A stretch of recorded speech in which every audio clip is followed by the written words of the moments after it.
नमस्कार, मैं हूं अंकुर और आप देख रहे हैं सत्यहिंदी.com।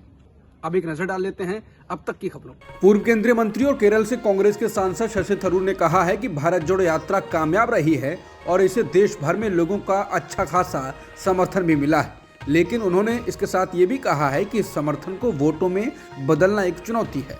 शशि थरूर अपीजे कोलकाता लिटरेरी फेस्टिवल में हिस्सा लेने आए थे और इस कार्यक्रम के बाद पत्रकारों से बातचीत कर रहे थे। थरूर ने कहा कि भारत जोड़ो यात्रा जहां से भी गुजरी है, इसने लोगों का ध्यान अपनी ओर खींचा है, लेकिन अब इसे वोटों में बदलना अगली चुनौती है और ऐसा अपने आप नहीं होगा। थरूर ने कहा कि जो लोग परंपरागत रूप से कांग्रेस से नहीं जुड़े हैं वो आगे आए और उन्होंने भारत जोड़ो यात्रा को अपना समर्थन दिया और ये निश्चित रूप से बेहद उत्साहजनक है।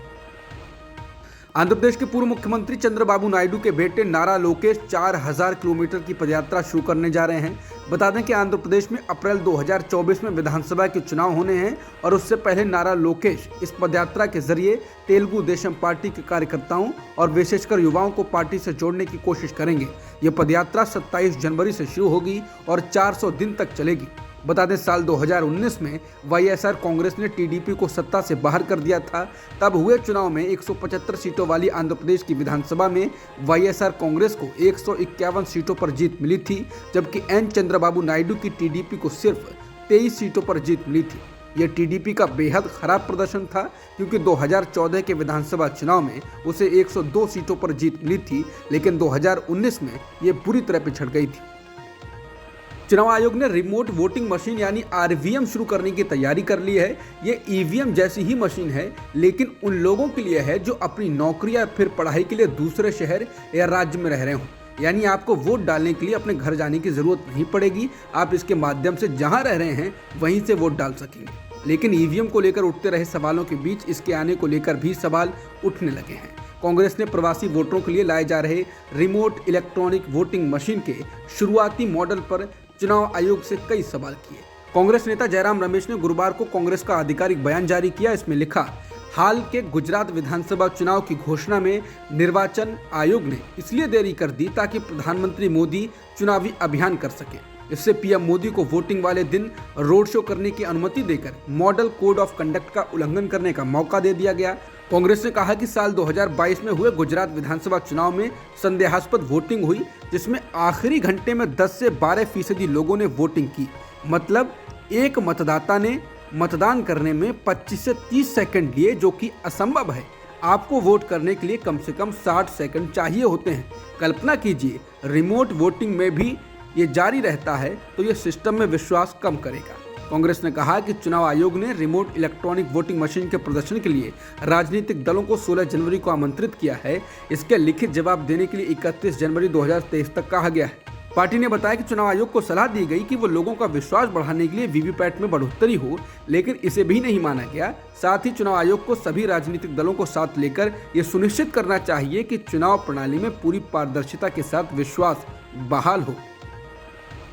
रिमोट इलेक्ट्रॉनिक वोटिंग मशीन को लेकर जदयू के राष्ट्रीय अध्यक्ष राजीव रंजन सिंह लल्लन ने कहा कि एडवांस टेक्नोलॉजी का विरोध मुनासिब नहीं है, लेकिन इन्हीं टेक्नोलॉजी के सहारे ही तो कई तरह के फ्रॉड भी हो रहे हैं। दैनिक भास्कर की रिपोर्ट के अनुसार उन्होंने कहा, ऐसे में अगर कोई प्रस्तावित रिमोट वोटिंग के इंतजाम को हैक करके पसंदीदा उम्मीदवार को वोट दिला देगा तो कोई आश्चर्य की बात तो होगी क्या? ऐसा संभव नहीं है क्या? और अभी तो ईवीएम पर ही जब तक उंगली उठती रहती है। उन्होंने कहा कि चुनाव आयोग को ऐसी कोई भी नई व्यवस्था करने के पहले इसके फुल सिक्योर और फुल प्रूफ होने की पूरी गारंटी करनी होगी और इसके बारे में सभी पार्टियों को पूरी तरह से आश्वस्त करना होगा, उन्हें भरोसे में लेना होगा। बता दें, आरवीएम की जरूरत को बताते हुए 28 दिसंबर को सभी पार्टियों को भेजे गए पत्र में चुनाव आयोग ने कहा है कि 1/3 मतदाता मतदान नहीं करते हैं और ये मोटे तौर पर लगभग 30 करोड़ लोग होते हैं। प्रधानमंत्री नरेंद्र मोदी की मां हीराबेन पंचतत्व में विलीन हो गई हैं। उनका शुक्रवार तड़के 3:30 पर निधन हो गया था। उनकी उम्र लगभग 100 साल की थी। कुछ दिन पहले स्वास्थ्य खराब होने की वजह से उन्हें अहमदाबाद के UN Mehta institute of cardiology and research centre में भर्ती कराया गया था, जहां उन्होंने अंतिम सांस ली।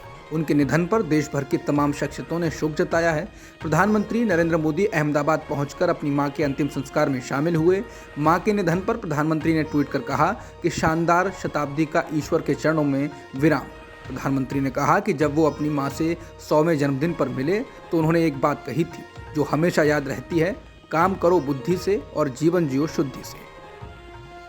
प्रधानमंत्री नरेंद्र मोदी की मां के निधन पर देश भर की तमाम शख्सियतों ने शोक जताया है।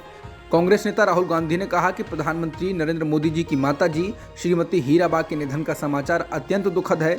इस मुश्किल समय में मैं उन्हें और उनके परिजनों को अपनी गहरी संवेदनाएं और प्यार व्यक्त करता हूं। गृह मंत्री अमित शाह ने ट्वीट कर कहा कि हीराबा के स्वर्गवास की सूचना अत्यंत दुखद है। मां एक व्यक्ति के जीवन की पहली मित्र और गुरु होती है, जिसे खोने का दुख निसंदेह संसार का सबसे बड़ा दुख है।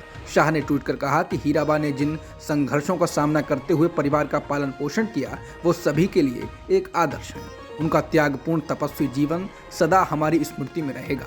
पूरा देश दुख की इस घड़ी में प्रधानमंत्री मोदी जी व उनके परिवार के साथ खड़ा है। करोड़ों लोगों की प्रार्थना आपके साथ हैं। कांग्रेस अध्यक्ष मल्लिकार्जुन खड़गे, रक्षा मंत्री राजनाथ सिंह, योगी आदित्यनाथ, अखिलेश यादव, मायावती, शरद पवार समेत सभी बड़े नेताओं ने दुख प्रकट किया है। इसके अलावा पाकिस्तान के, नेपाल के और बाकी देशों के राष्ट्राध्यक्षों ने भी पीएम मोदी की मां के निधन पर दुख जताया है। प्रधानमंत्री नरेंद्र मोदी ने आज मां हीराबेन के पार्थिव शरीर का अंतिम संस्कार करने के बाद कोलकाता में रेलवे की कई परियोजनाओं का लोकार्पण किया। पीएम मोदी ने वंदे भारत ट्रेन को हरी झंडी दिखाई। ऐसा उन्होंने वीडियो कॉन्फ्रेंसिंग के माध्यम से जुड़कर किया। मां के निधन के बाद अपने पहले भाषण में पीएम मोदी ने कहा कि आज मुझे आपके बीच आना था, लेकिन मेरे निजी कारणों की वजह से मैं आप सबके बीच नहीं आ पाया हूं। इसके लिए मैं आपकी, बंगाल की क्षमा चाहता हूं। इसके अलावा पीएम मोदी ने राष्ट्रीय गंगा परिषद की बैठक की अध्यक्षता भी की है। इसमें अलग अलग राज्यों के मुख्यमंत्री या प्रतिनिधि शामिल हुए। वहीं पश्चिम बंगाल के मुख्यमंत्री ने पीएम मोदी की मां के निधन पर दुख जताया। साथ ही पीएम मोदी को आराम करने की भी सलाह दी। बंगाल में पीएम मोदी ने कई योजनाओं का लोकार्पण किया और वंदे भारत ट्रेन को हरी झंडी दिखाई। तो इस कार्यक्रम के दौरान हावड़ा स्टेशन पर सीएम ममता बनर्जी मंच पर भाजपा नेताओं और समर्थकों की ओर से नारेबाजी से नाराज हो गई। रिपोर्ट्स के मुताबिक इस दौरान जय श्री राम के नारे भी लगे, जिसके बाद ममता बनर्जी मंच पर ही नहीं चढ़ी और उनकी कुर्सी वहां खाली रह गई। उन्होंने कार्यक्रम को बाहर से संबोधित किया। इस दौरान उन्होंने पीएम नरेंद्र मोदी की मां हीराबेन के निधन पर दुख जताया। टीएमसी नेता साकेत गोखले को गुजरात पुलिस ने तीसरी बार गिरफ्तार कर लिया है। उनको गुरुवार शाम को दिल्ली से गिरफ्तार किया गया। समाचार एजेंसी पीटीआई के मुताबिक एक शीर्ष अधिकारी ने बताया, गोखले को क्राउड फंडिंग से जुटाए गए पैसे के गलत इस्तेमाल करने के मामले में गिरफ्तार किया गया है। बता दें, इससे पहले 6 दिसंबर को गुजरात पुलिस ने साकेत गोखले को पीएम मोदी के मोरबी दौरे को लेकर हुए खर्चे पर फेक न्यूज फैलाने के मामले में गिरफ्तार किया था।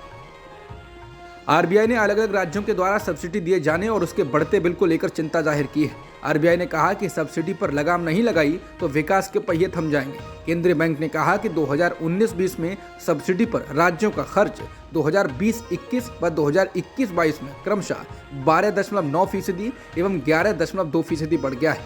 इससे कुल राजस्व खर्च में सब्सिडी 2019-20 के 7.8 से 2021-22 में 8.2% हो गई है।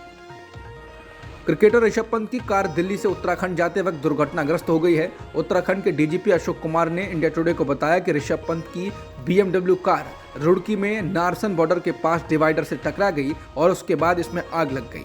ये दुर्घटना सुबह 5:30 के आसपास हुई है। डॉक्टर्स के मुताबिक ऋषभ पंत के सिर और पांव में चोट आई है। पंत के मुताबिक गाड़ी चलाते वक्त उन्हें नींद की झपकी आ गई और इस वजह से कार डिवाइडर से टकरा गई और उसमें आग लग गई। ऋषभ पंत को रुड़की के एक अस्पताल में भर्ती कराया गया था। अस्पताल की ओर से बताया गया है कि पंत की हालत स्थिर है और अब उन्हें देहरादून के मैक्स अस्पताल में रेफर कर दिया गया है। दुर्घटना की जानकारी मिलते ही हरिद्वार देहात के पुलिस अधीक्षक स्वप्न किशोर सिंह मौके पर पहुंचे। म्यांमार की एक अदालत ने शुक्रवार को भ्रष्टाचार के आरोप में आंग सान सू की को 7 साल की जेल की सजा सुनाई। इस सजा के बाद उनकी कुल जेल की समय सीमा 33 साल हो गई। फरवरी 2021 में तख्तापलट में सेना द्वारा उनकी सरकार को अपदस्थ करने के बाद से ही लोकतांत्रिक रूप से निर्वाचित नेता नजरबंद हैं। तब से उन्हें 19 आरोपों पर 18 महीने तक मुकदमों का सामना किया है। मानवाधिकार समूह इन मुकदमों को एक दिखावा कहते हैं। अब तक की खबरों में इतना ही। बाकी खबरों के लिए बने रहिए सत्यहिंदी.com के साथ।